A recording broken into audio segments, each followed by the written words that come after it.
Hello guys, good evening. कैसे हैं आप सभी? Welcome to discussion. तो गाइस, आज मैं आपके लिए लेके आई हूँ पर्यावरण के महत्वपूर्ण प्रश्न का क्लास 3। यहाँ पर हम आपके लिए लेके आए हैं ईवीएस के मोस्ट इम्पॉर्टेंट क्वेश्चंस जो हमारे आने वाले U TET, UP TET, C TET, TET and other exams के लिए काफ़ी इम्पॉर्टेंट रहेंगे।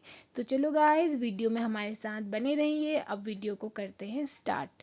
तो हमारा पहला क्वेश्चन है 1984 की भोपाल गैस त्रासदी निम्न में से किस गैस के रिसाव के कारण हुई थी? तो इसमें हमें 4 ऑप्शन दिए हैं, हमें इनमें से किसी एक ऑप्शन को चूज़ करना है। तो हमारा पहला ऑप्शन है मीथेन, दूसरा है आइसोसाइनेट, मिथाइल आइसोसाइनेट, तीसरा है नाइट्रस आइसोसाइनेट और चौथा है कार्बन मोनोऑक्साइड।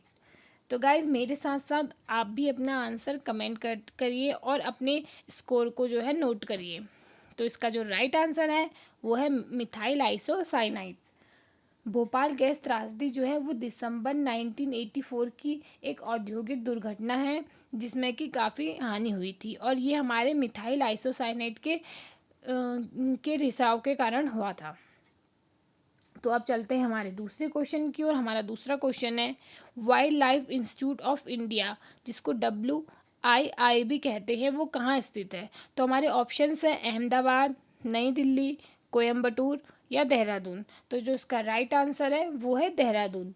भारतीय वनस्पति संस्थान भारतीय वनस्पति संस्थान जो WII है, इसकी स्थापना जो है वो 1982 में की गई थी। ये एक अंतर्राष्ट्रीय ख्याति प्राप्त संस्था है। यह संस्था जो है ये उत्तराखंड के देहरादून में स्थित है। अब चलते हैं हमारे अगले क्वेश्चन की ओर। हमारा जो अगला क्वेश्चन है वो है प्रकाश संश्लेषण के दौरान हरे पेड़ पौधे निम्न में से किसे सोखते हैं? तो हमें बताना है कि किसे सोखते हैं। हमारे ऑप्शंस हैं कार्बन डाइऑक्साइड, हीलियम, नाइट्रोजन या फिर ऑक्सीजन। तो जो हमारा राइट आंसर है वो है कार्बन डाइऑक्साइड।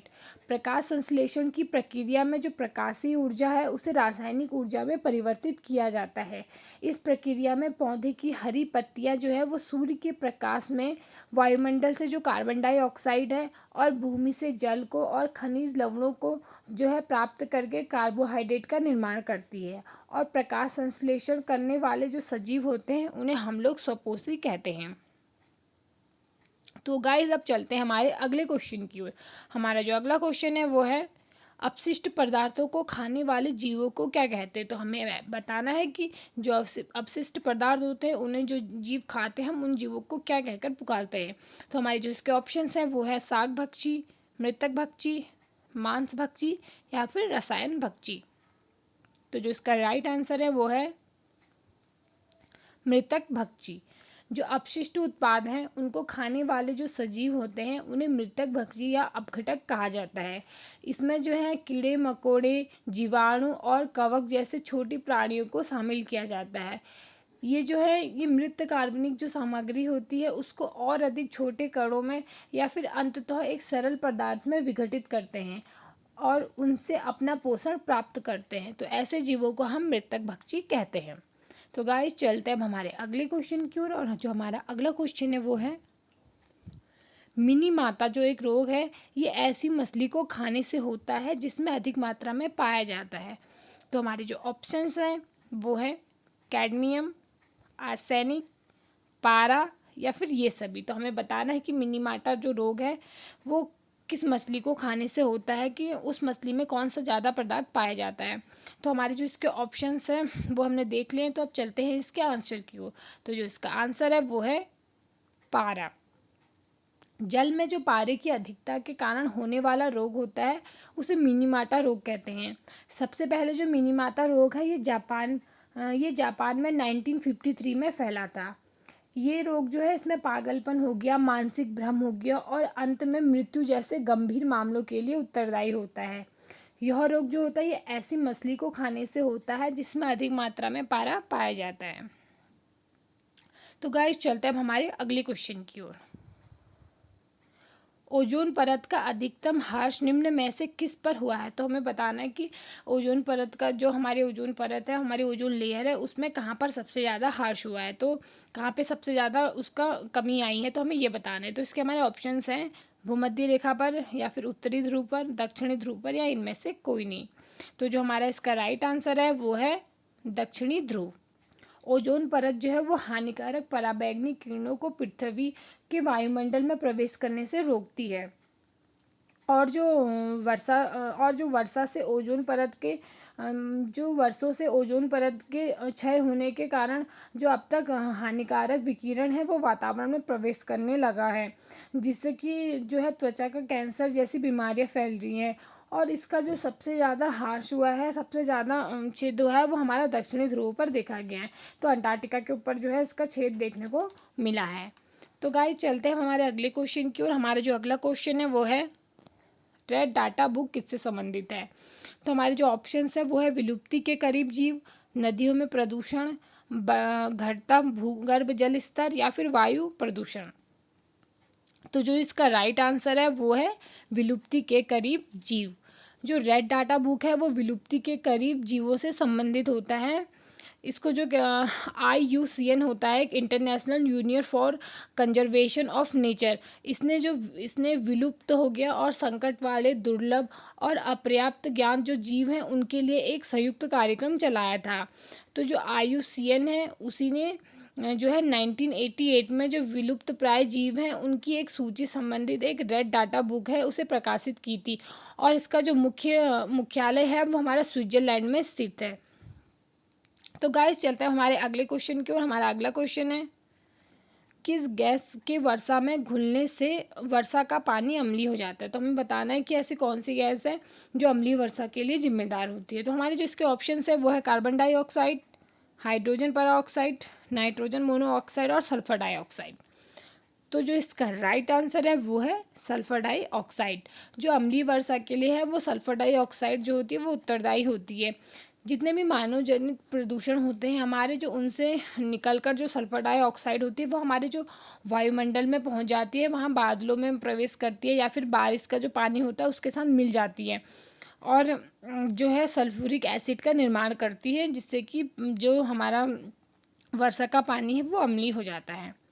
तो चलो गाइस चलते हैं हमारे अगले क्वेश्चन की ओर। हमारा जो अगला क्वेश्चन है वो है वर्षा जल संग्रहण क्या है। तो हमें बताना है कि वर्षा का जल संग्रह जो है वो क्या चीज़ है। तो इसका जो पहला ऑप्शन है वो है पानी का वितरण, फिर अगला है प्रयुक्त जल का संग्रहण और भंडारण, अगला है वर्षा जल का जमाव और भंडारण, और अगला है उपरोक्त में से कोई नहीं। तो जो इसका राइट आंसर है वो है वर्षा जल का जमाव और भंडारण। जो वर्षा के पानी के बाद जो है उसमें उसे उत्पादक कार्यों के लिए उपयोग करने के लिए एकत्रित करना और उसके भंडारण को जल संग्रह कहा जाता है।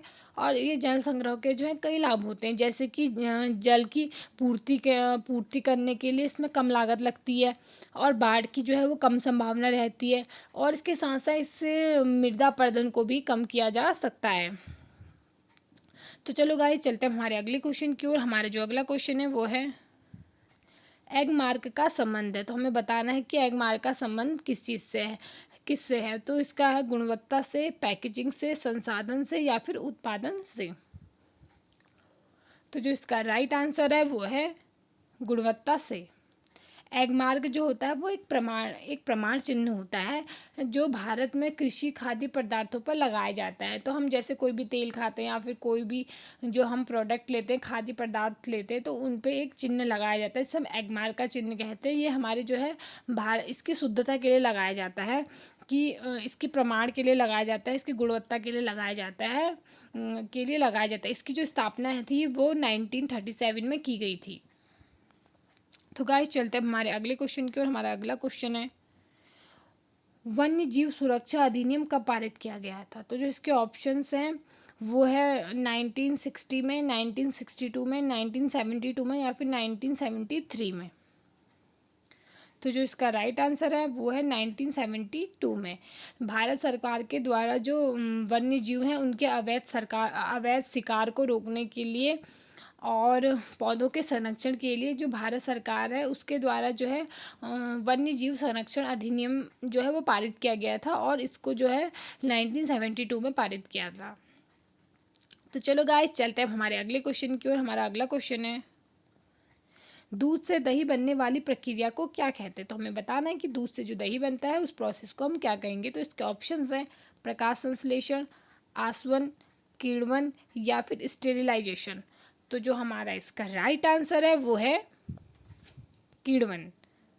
दूध से दही बनने की प्रक्रिया को किण्वन कहते हैं। किण्वन एक जैव रासायनिक क्रिया है। इसमें जटिल कार्बनिक यौगिक सूक्ष्म जीवों की सहायता से सरल कार्बनिक यौगिक में विघटित हो जाते हैं। और जो दूध से दही बनना होता है ये हमारी एक रासायनिक अभिक्रिया है। लैक्टो जो बेसिलस जीवाणु होता है वो दूध से दही जमाने का कार्य करता है। तो चलो गाइस अब चलते हैं हमारे अगले क्वेश्चन की ओर। भारत में प्रोजेक्ट टाइगर किस वर्ष प्रारंभ किया गया था? तो जो हमारे इसके ऑप्शंस हैं वो है 1972 में, 1973 में, 1981 में या फिर 1985 में। तो जो इसका राइट आंसर है वो है 1973 में। बाघों की जो घटती जनसंख्या है उसको देखते हुए और उसके संरक्षण के लिए जो भारत सरकार है उसने 9 अप्रैल 1973 को प्रोजेक्ट टाइगर की शुरुआत की थी। तो जो हमारा अगला क्वेश्चन है वो है अंतर्राष्ट्रीय न्यायालय का मुख्यालय कहाँ स्थित है? तो हमारे जो ऑप्शंस है वो हैं जिनेवा में, हैग में, न्यूयॉर्क में या फिर पेरिस में। तो जो इसका राइट आंसर है वो है हैग में।